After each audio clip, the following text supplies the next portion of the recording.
The sky was unusually dark that afternoon. Clouds gathered above like witnesses to a secret betrayal. We were supposed to travel together, me and my husband, Patrick, to visit his mother in the village. I had packed my small overnight bag with my best Ankara dress, the one she loved seeing me in. I even bought her favorite biscuits from the supermarket. But just as we reached the main road, he pulled the car over beside the old metal bus stop near Makini Junction. "Babe, just wait for me here. I need to pass somewhere quickly, just for 10 minutes. I'll come right back, I promise," he said without meeting my eyes. "Where are you going?" I asked. "To see my cousin, his shop is just around the corner." "It's urgent," he replied, tapping the steering wheel. Something in his voice, it didn't feel right. But I nodded, trusting him like I always did. "Don't be long," I said softly. "The weather doesn't look good." He leaned over, kissed my forehead quickly, too quickly, and drove off without another word. I stood there with my bag in hand, smiling awkwardly at strangers who passed by. The wind began to blow hard. It tossed my skirt and chilled my bones, but I waited. 5 minutes. 10 minutes. 30 minutes. I kept glancing down the road, hoping to see that silver Toyota turn the corner. But instead, a boda guy zoomed past and something red floated in the air before falling near my feet. It was a woman's scarf, silky, laced, expensive. I picked it up slowly, and my heart dropped. It smelled of heavy perfume. The back of it had lipstick stains. My hand began to tremble. That wasn't my scarf. I had packed no red scarf. I wore no perfume that strong. And yet, I had seen that same scarf in our car once, a month ago, but he said it belonged to his sister. My stomach churned. I called him. Switched off. I called again. Still off. Rain began to pour. Heavier than before. And I had no umbrella, no jacket. Just me, my handbag, and 1,000 thoughts choking my chest. People began to scatter. A beggar ran to shelter. A hawker packed his goods. But I stood there, shaking, wet, eyes glued to the road, hoping maybe I was wrong. Then my phone vibrated. It was a WhatsApp message from an unknown number. No name. Just one image. I opened it. And what I saw shattered my soul. It was a photo of Patrick, my husband, sitting inside a cozy restaurant with a woman sitting on his lap. His arm was wrapped around her waist, and she was feeding him a piece of cake. He looked happy. Beneath the image was a simple caption.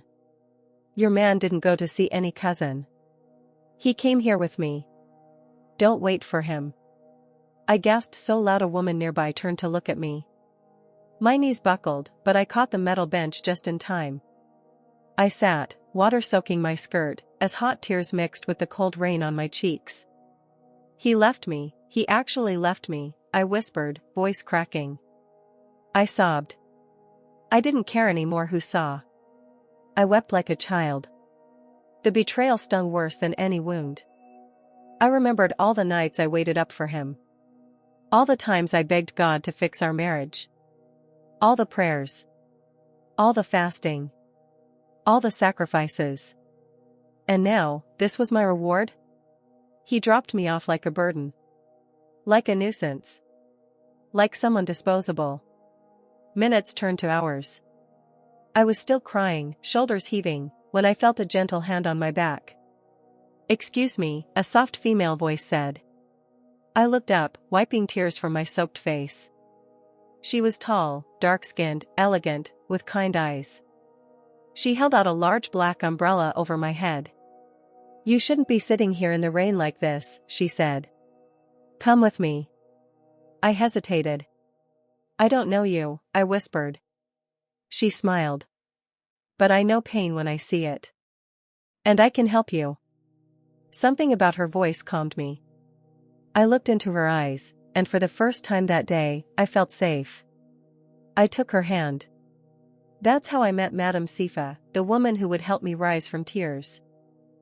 To triumph. Madame Sifa's house didn't look like a house, it looked like peace.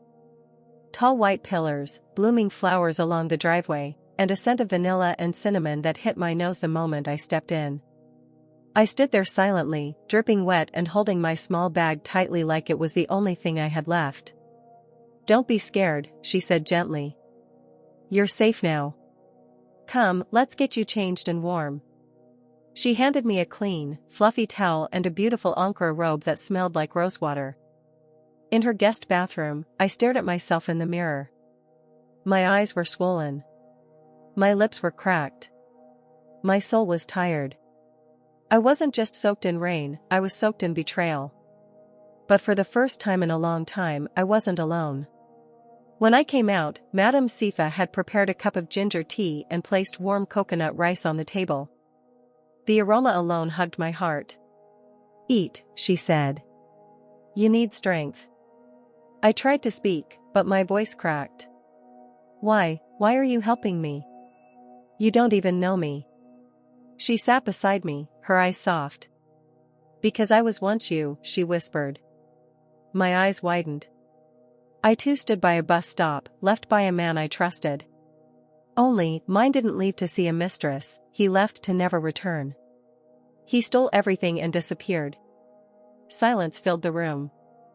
The only sound was the rain gently tapping on her large windows. I cried for weeks, she continued. Until one day, I told myself, enough.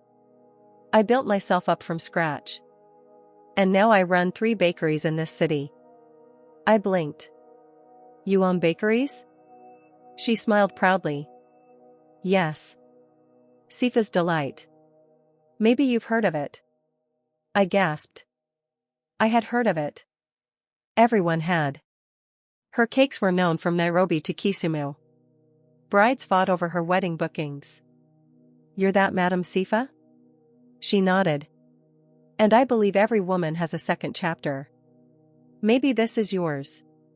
Tears filled my eyes again, not from pain this time, but from the warmth of a stranger's kindness.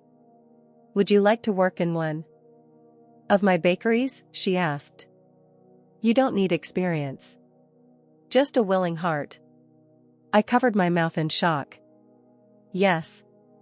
I would love to." "Good," she said, sipping her tea. "You start Monday." Just like that, I had a job. A place to sleep.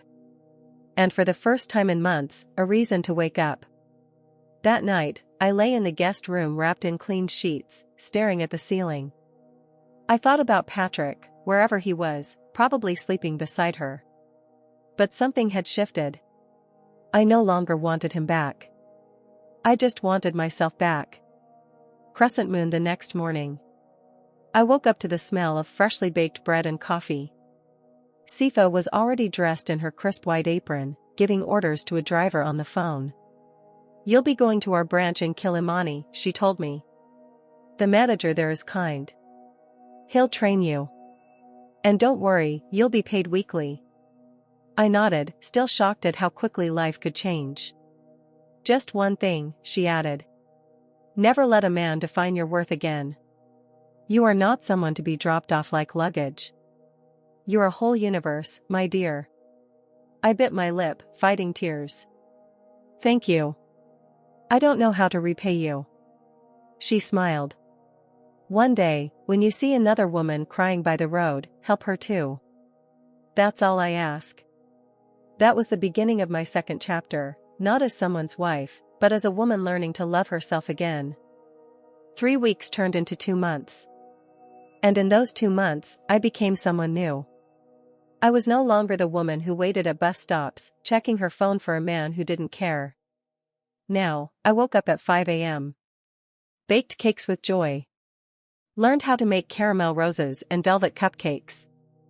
Laughed with new colleagues.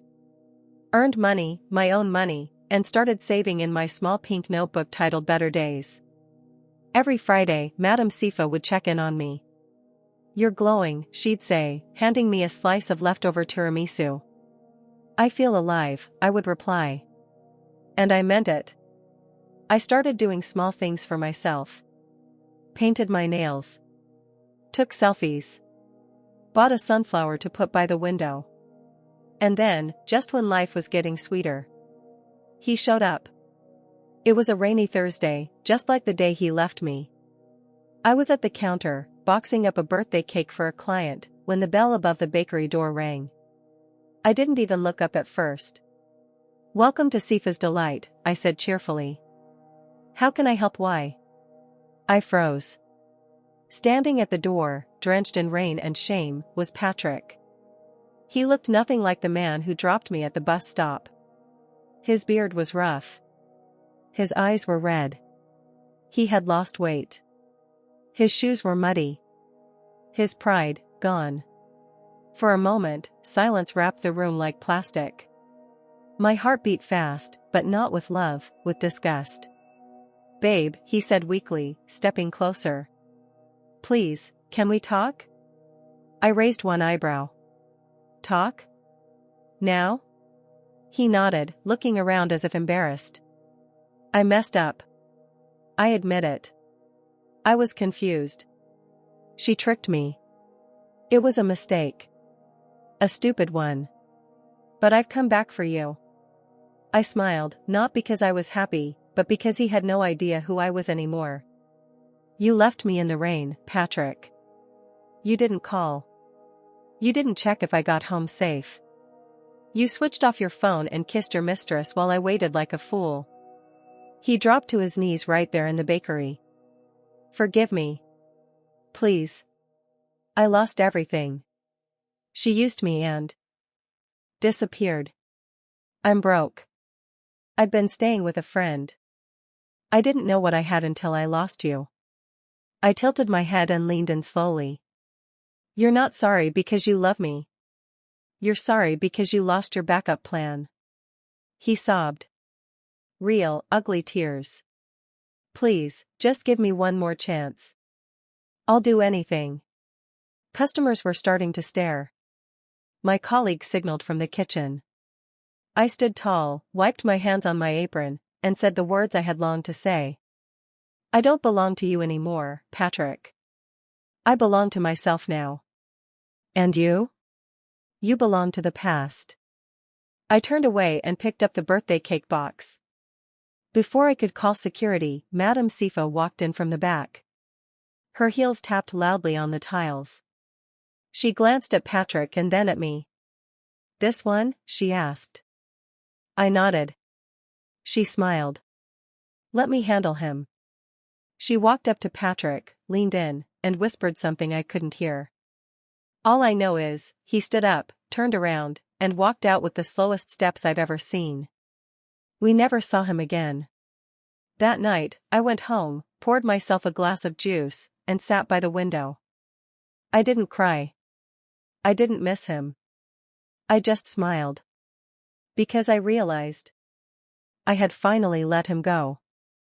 This story teaches that never let heartbreak convince you that you've lost your worth. When someone walks out on you, it's often God's way of clearing the path for something better. Betrayal can break you, but it can also build you, stronger, wiser, and more beautiful than before. Don't chase people who leave you in the rain. Stand, cry if you must, but rise.